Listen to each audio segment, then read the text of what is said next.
Чыңгыз Айтматов. Саманчынын жолу. Толгунайдын монологу.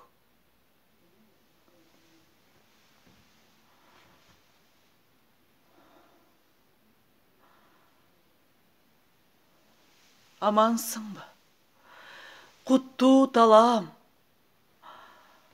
Көк асман. Бүгүн менин сыйынуу күнүм. Бул сапарда жалгыз келдим. Ага эч нерсе деп айта албадым. Оозум барбады. Кудуретим жетпеди. Аны укканда эмне дээр экен? Ал али бала да. Канткенде баланын жүрөгүн үшүтпөй, бул турмуштан көңүлүн калтырбай, бул турмушка тике тиктегидей болор экен дейм. Айланып келип эле бир пикирге такалам. Болгон чындыкты бала туура түшүнүш үчүн мен ага жалгыз гана анын тагдырын эмес, бүт заманымдын тарыхын, өткөн кеткендер жөнүндө, өзүм жөнүндө, баарыбызды бир түйүнгө байлап, камырдай жууруп салган жашообуз жөнүндө айтып беришим керек. Мына бүгүн сыйынуу күнүмдө ошол гана туура болор. Эй, андан бери канча заман өтпөдү.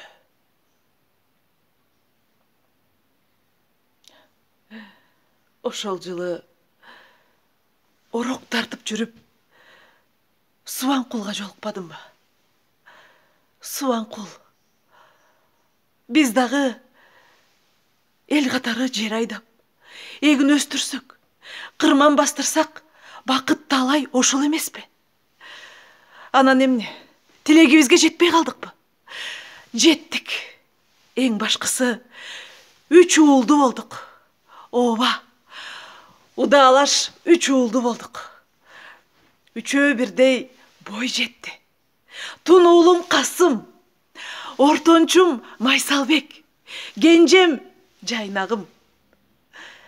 Жанаша турган карааныңардан кагылайындарым. Ылайым, атаңардай киши болсоңор ыраазымын. Ыраазымын тагдырыма. Убакыт өтө берди. Эң кубанычтуусу, көп кечиктирбей Касым үйлөнүп, келиндүү болдук. Алиманым, гүл сүйгөн гүлдөй келиним, ылайым бактылуу болгула.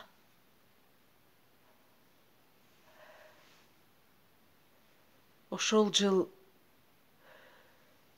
эстен кеткес жыл, унутулгус жай болду. Эгин эрте бышып,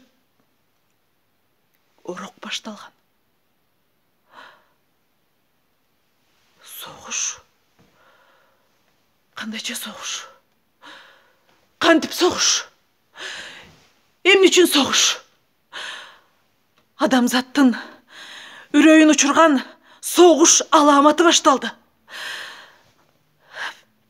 Бардык эр азаматтар менен бирге майданга Субанкул, Касым, Майсалбек, Жайнак бардыгы ата мекенди, эл жерди коргоп майданга аттанышты.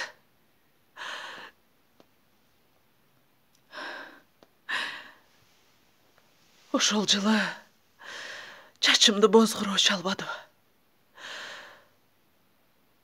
Убакыт өтө берди. Элдин турмушу начарлап кетти. Бирөөгө жакшы айтып, бирөөгө жаман айтып, турмушта ар кандайлар болбоду. Бирок эл үчүн, ошол элдин эл болуп тургандыгы үчүн садага кетиш керек. Өлбөс өчпөс эрдик кылганын эл өзү дагы билбейт. эл өзү дагы билбейт. Ошол кезде элдин жакшылык жамандыгын тең бөлүшүп, эл көргөн күндө тең көрүп жүргөндүгүмө сыймыктанам.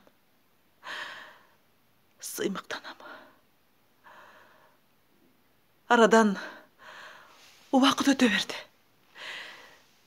Эң кубанычтуу кабар телеграмма келди. Майсалбектен мени тосуп алгыла дептир. Станциядан дептир. Алдага түгүн-ай. Каралдым. Кулунум десе, сени тосбогондо кимди тосбок элем? Тим эле учкан куштай учуп жетермин. Айланайындар, айткылачы, араңарда Субанкулов Майсалбек барбы?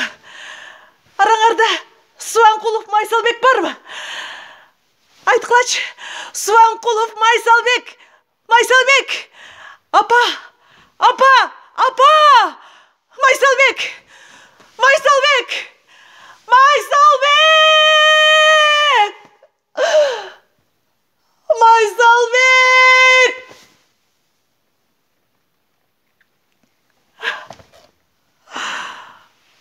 Айткылачы,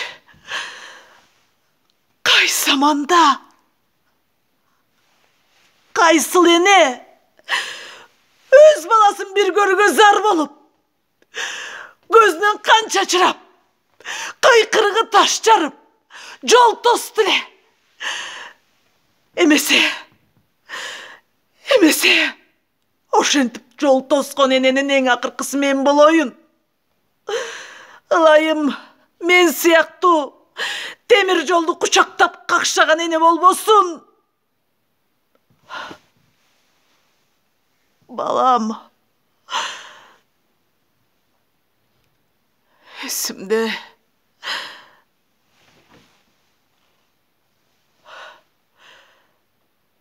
Биздин күйөөлөрүбүз, уулдарыбыз курман болгондо, жер жарылса болбойбу да, көл толкуса болбойбу. Эгерде согуш, түбүң түшкүр согуш болбогондо, алар канчалаган эгин өстүрүп, канчалаган кырман бастырып, канчалаган адамдардын энчисине эмгегин арнайт эле. Эгерде согуш болбогондо, жер, бизди көтөрүп жаткан жер, асман, силер бизге таалай бербесеңер, эмнеге жер болуп орнойсуң да, көк болуп тирелесиңер? Эмнеге?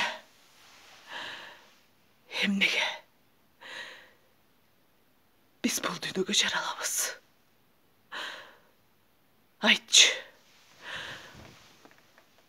Айтчы, жараткан. Бу адамдар тынчтыкта жашай албайбы? Аларга эмне жетпейт? Жерби? Мына жер. Жер түгөнгүс кенч. Ага биздин талашыбыздын кереги жок. Ага ынтымак керек, тынчтык керек, эмгек керек.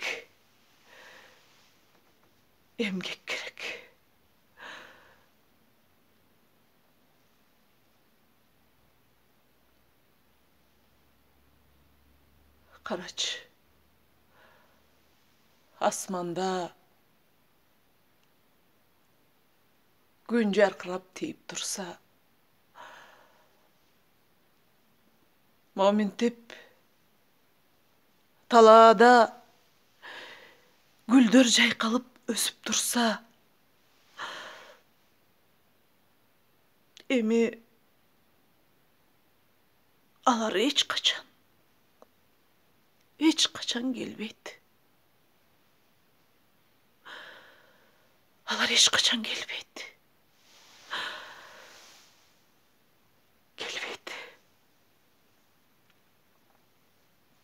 Жеңіш.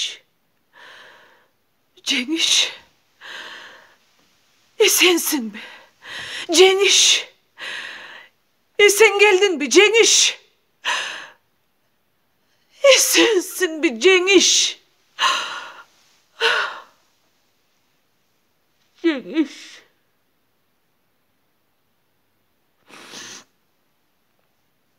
Geçir bizdi. Geçir. Bizden akkan yaşımızdı. Geçir Cengiz.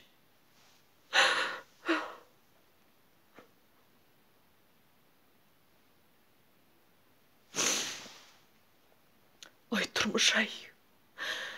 Мынча неге қатал болды. Бірін ұзатып, бірін тосып алдым. Алдабай құшмай. Алдабай құшмай. Алғач еле, енесін жоқтап қалғанын қарачы.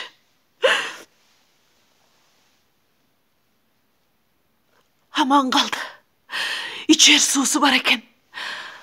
Аты Жанболот. Аман қалды.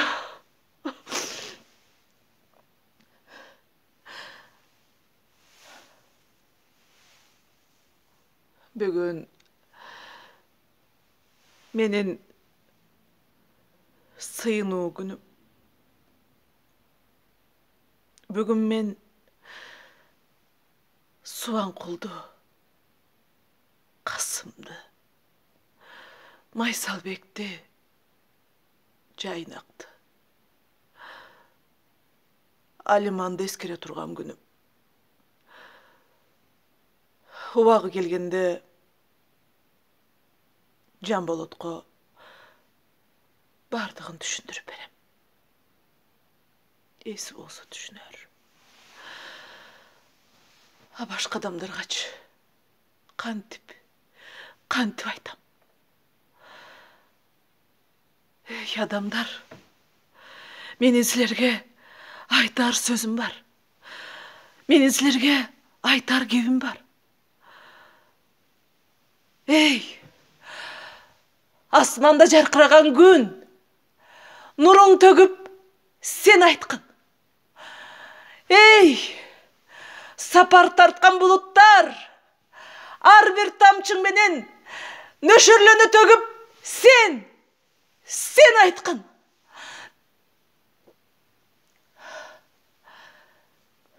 Дүнінің бұлың бұрчында жашаған адамдарды баққан жер, асман, сен айтқын. Жер, асман, сен айтқын.